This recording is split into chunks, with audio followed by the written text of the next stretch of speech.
শুভ দুপুর বন্ধুরা। এই যে দেখো ভিন্ডি ভাজা হয়েছে আজকে। তো ভিন্ডি ভাজা কীভাবে করেছি আর খুব সুন্দর হয়েছে খেতে, দারুণ দারুণ অসাধারণ হয়েছে খেতে। এটা ডাল ভাত গরম ভাতের সাথে খুব ভালো লাগে। তো আজকে রবিবারে আমি আজকে চিকেন রান্না করলাম, আর আজকে পাঁপড় আর ভিন্ডি ভাজা আর মটর ডাল হচ্ছে। ভাতটা হয়ে গেছে। তো এখানে আমি কড়াইয়ে গরম তেল দিয়ে আর একটু সাদা জিরে দিয়েছি আর একটা কাঁচা লঙ্কা চিড়ে দিয়েছি। খুব সুন্দর করে তেলটা গরম করে দেওয়ার পরে আমি ভিন্ডিগুলো খুব কচি ছিল, খুব খুব খেতে ভালো লাগে। কচি কচি ভিন্ডির ভাজা খেতে ভালো লাগে। আর এখানে মানে পরিমাণ মতো অল্প একটু দিলেই হয়ে যায়, তেল দিলেই হয়ে যায়। তো আমি লবণ হলুদটাও দিয়ে দিলাম এর মধ্যে, আর দিয়ে আবার নাড়াচাড়া করলাম। একটা কাঁচা লঙ্কা দিয়েছি, তোমরা চাইলে দুটো তিনটে দিতে পারো, যে যেমন ঝাল খাও। তো আমি এখানে একটা কাঁচা লঙ্কা দিয়েছি আর পরিমাণ মতো তেল আর এক চামচ কিন্তু আমি সাদা জিরাটা দিয়েছি। সাদা জিরাটা দিলে খেতে ভালো লাগে, খুব সুন্দর হয় খেতে। তো ঢাকা দিয়ে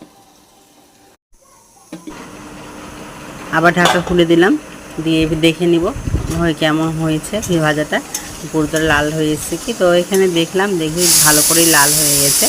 আরও ভালো করে ভেজে নিব কিছুক্ষণ। তো ভালো করে নাড়াচাড়া করে নিচ্ছি, বারবার করে ঢাকা দিয়ে দিয়ে আবার কিন্তু আমি এটা ভালো করে নাড়াচাড়া করে গ্যাসের ফ্লেমটা লো রাখবো। আর বন্ধুরা, তোমরা কিন্তু লাইক সাবস্ক্রাইব করতে একদম ভুলবে না। লাইক করে নেবে, সাবস্ক্রাইব করে নেবে, আর আমাকে ভালোবাসা দাও। ভালোবাসা দিয়ে তোমরা আমার পাশে থেকো। আর আমি খুব ভালো করে ভেজে নিচ্ছি, আবার ঢাকা দিয়ে দিয়েছি, আবার ঢাকা খুলেছি, আবার নাড়াচাড়া করেছি, খুব ভালো করে রান্না করেছি। এখানে লেডিস ফিঙ্গার ফ্রাই খুব ভালো লাগে খেতে, মানে ঢেঁড়স ভাজা, এটাকে ভিন্ডিও বলে অনেকে। তো ভিন্ডি ঢেঁড়স ভাজা আমার সত্যি খুব ভালো লাগে খেতে। আর আমি ভিন্ডিটা ভালো লাগে, আমার খুব পছন্দ। আমার বাড়িতে আমার বড় খেতে ভালোবাসে, মেয়েও খেতে ভালোবাসে। তো আমার কথা বলতে বলতে এখানে বন্ধুরা কিন্তু আমার রান্নাটা এখানে কমপ্লিট হয়ে গেছে, মানে ভিন্ডি ভাজাটা হয়ে গেছে। আর দেখো কতটা তেল ছেড়েছে ভিতরটাতে। তেলটা আমি রেখে দিলাম, ভিন্ডিটা তুলে নিলাম।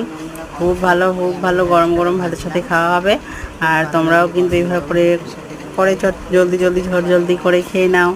আর সবাই ভালো থেকো, সুস্থ থেকো। আমার ভিডিওগুলো দেখো, কমেন্ট করো, কিছু কিছু পড়াশোনা করো।